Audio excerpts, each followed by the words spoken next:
Bonjour Axel Kahn.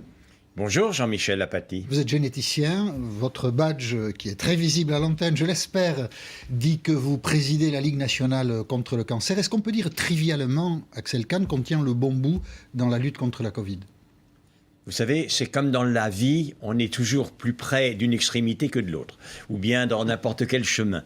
Donc, on va dire qu'avec tout le chemin qu'on a parcouru, le bon bout, il n'est pas si évident que cela. J'aimerais le voir plus nettement. La vaccination devrait nous permettre de tenir le bon bout. Ça, il n'y a pas de problème. Vacciner. Cependant, la méthode la plus sage, et d'ailleurs celle qui a fait ses preuves, eût été, et c'est ce que je serine un peu partout, eût été de distancier et de vacciner. Les pays qui ont fait cela ont un très bon résultat. Israël et, après beaucoup d'errance, la Grande-Bretagne. Les pays qui n'ont pas fait cela, même quand ils vaccinent extrêmement activement, tels que les États-Unis d'Amérique ou encore tels que le Chili, qui ont 30% de vaccination. Eh bien, il y a, malgré cette vaccination, à l'heure actuelle, une reprise épidémique légère mais notable aux États-Unis d'Amérique et terrible au Chili. Le vaccin n'est pas la panacée. Le vaccin est la panacée, mais tardivement. On sait aujourd'hui, avec ces nouvelles souches qui sont plus infectieuses, qu'on pourra vraiment freiner la circulation virale qu'à partir du moment où il y a 70% des personnes, au moins peut-être certains disent 80% des personnes qui auront une immunité dite collective efficace. Aujourd'hui, en France, on est à 10 millions de personnes vaccinées. On est 67 millions, autant que je me le rappelle. Oui. Vous voyez qu'on en est très loin. Aussi. On peut être à 20 millions, au 20 avril, on peut être à 20 millions. Oui, c'est la raison pour laquelle... On vaccine 400 à 500 000 personnes par jour. Voilà, absolument, vous avez tout à fait raison. Et c'est la raison pour laquelle j'espère de toutes mes forces qu'à partir de mi-mai, la vaccination aura un effet vraiment notable sur la circulation du virus. Aujourd'hui, la vaccination a déjà un effet. Elle a diminué la mortalité des personnes les plus âgées. Il n'y a aucun problème. Mais comme d'un autre côté, le variant V1 dit britannique est plus infectieux et a une certaine tendance à frapper des gens qui sont moins âgés, la mortalité reste malheureusement élevée, supérieure quand on met ensemble les établissements médico-sociaux, les EHPAD et l'hôpital, supérieur à 300 décès tous les jours. Et malheureusement, nous en parlions hors antenne, ce soir ou demain, on atteindra ce chiffre fatidique de 100 000 morts. De 100 000 morts, et évidemment, vous le disiez, c'est un chiffre symbolique, mais donc, puisqu'il est symbolique, il va marquer les esprits et nous rappeler, on n'en parle pas beaucoup. Oui, mais je ne voudrais pas qu'il n'y ait qu'un chiffre, Jean-Michel Apathy. Oui. Je voudrais qu'il y ait des visages, je voudrais qu'il y ait des vies. Parce que ce qui est absolument terrible, c'est qu'on s'est tellement accoutumé qu'on considère que tout cela passe dans ces statistiques dont on nous inonde les journées. On ne s'est jamais beaucoup intéressé au décès, c'est vrai. Hein. Voilà, or ça n'est pas ça. Et même si c'est la vie de personnes qui sont âgées, pensons ce pourrait être nos grands-parents, nos arrière-grands-parents, des gens qu'on aimait à aller voir, qui pensaient, qui riaient, qui se rappelaient, et dont la vie est fauchée. Ça m'a toujours vraiment hérissé et indigné lorsque l'on disait que parce qu'elles étaient très âgées, ces vies, ma foi, si elles étaient balayées, cela ne posait pas de problème. Et quand vous regardez globalement, parmi ces 100 000 morts, il y a beaucoup de personnes qui, de toute façon, avaient encore énormément de belles espérances, de beaux printemps devant elles. Et c'est ça qu'il faut penser. C'est pas 100 000 comme ça, 10 puissance 5. Ce sont des femmes et des hommes. Voilà. C'est un égoïsme collectif, hein, oui, dont on ne peut pas être fier. C'est une autodéfense. Je comprends bien. C'est tellement difficile. Ça fait maintenant bientôt 1 an et demi, enfin 1 an et quelques mois, mais on arrivera à 1 an et demi, que l'on vit dans cette crise, dans cette frayeur, dans cette incertitude. Et nous-mêmes, il faut bien que l'on continue à vivre. On le sait bien. On le sait bien. Donc, hélas, nous ne sommes pas assez attentifs aux douleurs et aux peines liées à toutes ces disparitions. Donc, vous le disiez, le chiffre de 100 000 morts sera atteint. On évoque en France peut-être la sortie du tunnel. Vous l'avez dit, il y a des éléments contradictoires. Mais l'OMS, hier, l'Organisation mondiale de la santé, disait « Nous sommes très inquiets parce que la pandémie continue, parce que l'Inde, qui à soi seul est un continent, évidemment, connaît une recrudescence, parce que l'Amérique latine aussi, plusieurs pays, vous citiez le Chili, le Brésil notamment, connaissent aussi des contaminations en masse. Donc en fait, tant que la planète n'est pas sortie du problème, aucun pays n'est à l'abri du Covid. Il y a cela, et il y a également le fait que les pays où les virus devrait-on dire, parce qu'il y a plusieurs beaucoup souches, de virus aujourd'hui, bien sûr. circulent très activement. Ce sont des bouillons de culture d'émergence des nouvelles souches. La totalité des poussées épidémiques depuis le début de l'année, depuis la fin de l'année dernière et le début de l'année, sont dues à des nouvelles souches plus infectieuses que les souches antérieures, et donc, ça c'est du darwinisme pur et simple, qui les remplace. En France et en Europe, c'est évidemment le variant V1 dit britannique. Au Brésil, c'est le variant V3 dit brésilien. On se rappelle en Afrique du Sud, mais c'est également vrai un peu à La Réunion, à Mayotte, c'est le variant V2 dit sud-africain. Et en Inde, c'est encore un nouveau variant émergent que l'on connaît assez mal. Ouais. Et par conséquent, il faudrait qu'il y ait une politique internationale concertée pour effondrer la circulation virale, car tant que l'on n'aura pas effondré la circulation virale au niveau mondial, alors on ne sera pas à l'abri d'émergence de nouvelles souches plus infectieuses, autrement elles ne seraient pas sélectionnées, et éventuellement plus virulentes. Mais il y a une politique internationale, c'est-à-dire qu'il y a des coordinations, je parlais de l'OMS, les pays pratiquent tous à peu près les mêmes gestes barrières, la vaccination, on essaie de la diffuser sur la planète entière, il y a une politique... Ce n'est pas une vraie politique internationale. En réalité, quand vous regardez d'un point de vue sanitaire et même d'un point de vue scientifique, cette période de la Covid a été chacun pour soi, globalement. Alors évidemment, l'OMS n'a pas cessé de travailler, ça va de soi, mais les politiques, et même en Europe, les politiques sont des politiques nationales. C'est nullement des politiques internationales. Regardez la vaccination. Ce sont des stratégies industrielles et nationales. Il y a une solidarité en Europe.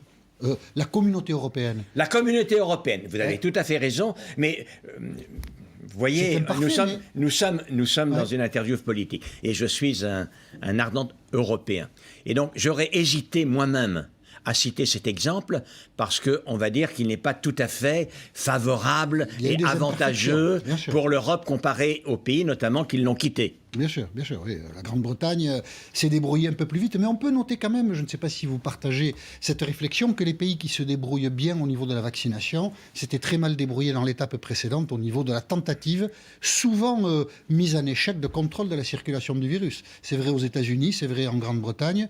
Mais c'est parce qu'ils n'avaient pas essayé de contrôler. Et c'est vrai en Israël aussi. Je rappelle que le Premier ministre Boris Johnson, Premier ministre britannique, avait commencé à être tenté, avant d'être lui-même contaminé, à être tenté par le laisser-faire suédois, qui est une catastrophe. Oui. Il y a une chose, ce matin je regardais les chiffres de mortalité dans le monde.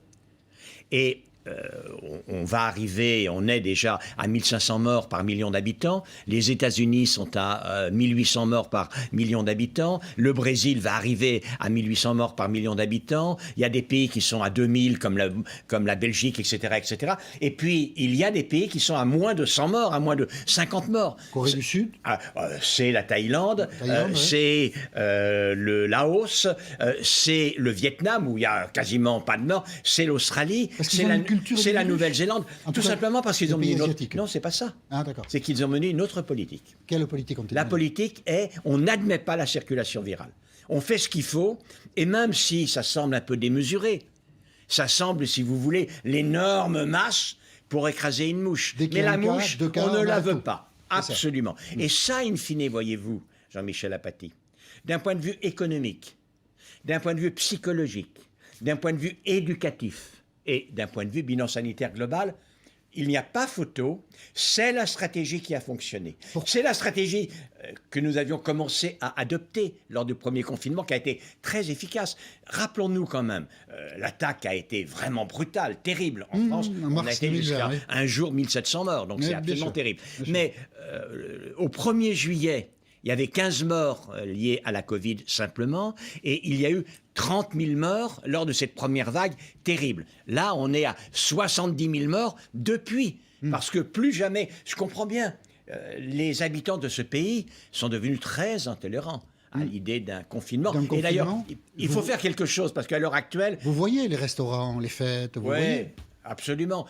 Mais Ça vous attriste? C'est le signe de Oui. l'égoïsme oui, ça m'attriste. Ce qui m'attriste surtout, c'est au niveau des gens qui ont le plus de facilité à trouver des compensations, qui ont des maisons de campagne, qui peuvent aller éventuellement dans leur petite maison, là, en Sologne, ou bien du côté du qui connaissent sud-ouest. l'adresse des restaurants Voilà, qui connaissent clandestins, l'adresse des restaurants. qui peuvent payer Alors 200 même que € un repas. les personnes qui sont dans le Val d'Oise, qui sont en Seine-Saint-Denis, ont aucunement ces possibilités. Et lorsqu'on a plus de facilité, il y a quelque chose qui est absolument essentiel, c'est l'exemplarité.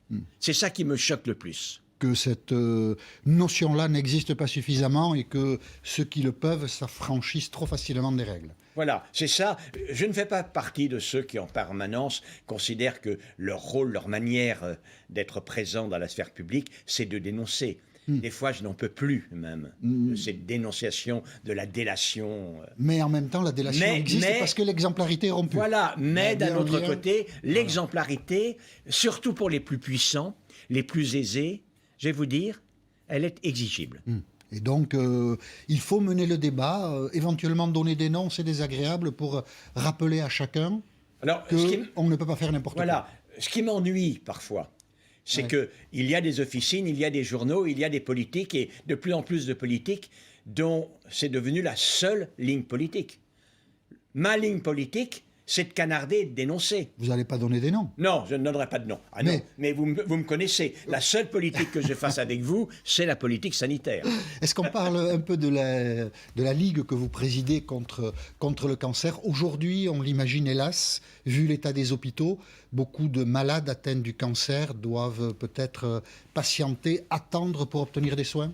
Je vais vous dire, Jean-Michel Apathy, j'écrivais ce matin, je suis un président de la Ligue incroyablement triste, mais vraiment incroyablement accablé, parce que l'on a évalué le nombre de personnes qui vont mourir de leur cancer et qui n'auraient pas dû mourir au minimum de 13 500.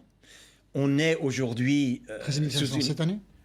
dans les 5 ans qui viennent, Dans les 5 ans qui viennent, c'est-à-dire l'évolution de leur cancer qui aurait dû aboutir à une guérison n'aboutira pas à une guérison, parce que nous avons d'innombrables témoignages de personnes qui devaient, avec plein d'espoir, se faire opérer à la suite d'une chimiothérapie pour un cancer de l'œsophage, pour un cancer du pancréas. Ce sont des exemples que j'ai en Que tête. vous avez là, bien sûr. Absolument. Mais Vous savez également de qui vous parlez. Voilà, mais également des cancers du sein qui, 3 jours avant d'entrer à l'hôpital, alors que c'était leur espoir, c'était la lumière, l'issue du tunnel, entendent une voix, non, vous ne pouvez pas entrer, on va reprendre une cure de chimiothérapie. Il y a des personnes qui sont enfermées cruauté. dans un corps qui a été abîmé par la chirurgie contre le cancer, qui espèrent que ce corps va être réparé. Non, ça sera pour plus tard. C'est-à-dire, on ne se rend pas compte, Non. à côté de ces deuils innombrables, Bien sûr. on ne se rend pas compte de ces douleurs, de ces détresses, de ces désespoirs qui sont engendrés. Et ça, si vous voulez, j'aimerais être celui qui le remet sur le devant de la scène. Comment ces familles, ces malades supportent ça? Très Cette, mal, c'est épouvant. Cette violence qui leur est faite. Écoutez, vous, Jean-Michel Apathy, comme moi, mais nous sommes en bonne santé, on est passé à travers les gouttes, on en a marre, on n'en peut plus. Oui, on a Mais- envie de sortir, mais il faut qu'on pense à ceux qui souffrent. Voilà, mais pensez vraiment. aux personnes qui, Bien sûr. en plus, ont l'inquiétude de leur maladie grave et qui ont l'impression qu'on les abandonne, qui ont parfois l'impression qu'on les sacrifie et qui, de fait, seront parmi les très grands sacrifiés de cette crise. Moi, je suis de leur côté. Réellement, je suis résolument de leur côté. Pour terminer sur une note un peu plus optimiste, cette crise du Covid nous a permis de comprendre que l'ARN était une technique, une technologie, je ne sais pas comment il faut le dire, et qui pouvait nous aider face à la maladie dans les années qui viennent, et notamment, bien sûr, dans la lutte contre le cancer. Ça, c'est une note d'espoir pour tous les malades. Oui, c'est une note d'espoir pour la totalité du champ de la thérapeutique. La notion de l'ARN médicament s'est imposée et elle sera centrale maintenant dans la réflexion de tous ceux qui pensent à des stratégies thérapeutiques. Et je vais vous faire une confidence, la Ligue nationale contre le cancer va bientôt lancer un appel d'offres important en ce domaine. C'est-à-dire pour la Bon. recherche ou pour acheter des médicaments? Non, non, la Ligue soutient la recherche, c'est l'un des principaux contributeurs au soutien de la recherche contre le cancer pour mettre au point des méthodes innovantes de lutte contre le cancer utilisant l'ARN. Bon, donc, dans ce champ très difficile, il y a tout de même une petite lueur. La médecine aura progressé. Oui, mais ces vaccins ARN, je le dis, mais je ne m'enthousiasme pas, je ne perds pas mon contrôle. Vous voyez, j'ai un self-control assez fort. Celui des combattants. C'est un Ils savent que prodige, tout est oui, dit. c'est celui des combattants, vraiment, Oui, et absolument. qui doit durer. Ces vaccins ARN, c'est vraiment un prodige de la science moderne. Ça restera comme une des marques de ce début de troisième décennie du XXIe siècle, car en effet, ça a été totalement prodigieux et c'est totalement prodigieux pour ce qui concerne la vaccination contre la Covid, et ça le sera, j'en suis certain, pour être à la base d'amélioration thérapeutique d'une grande diversité de maladies. Merci Axel Kahn d'avoir accepté l'invitation d'LCI. Et maintenant, ça donne le ton avec Marie.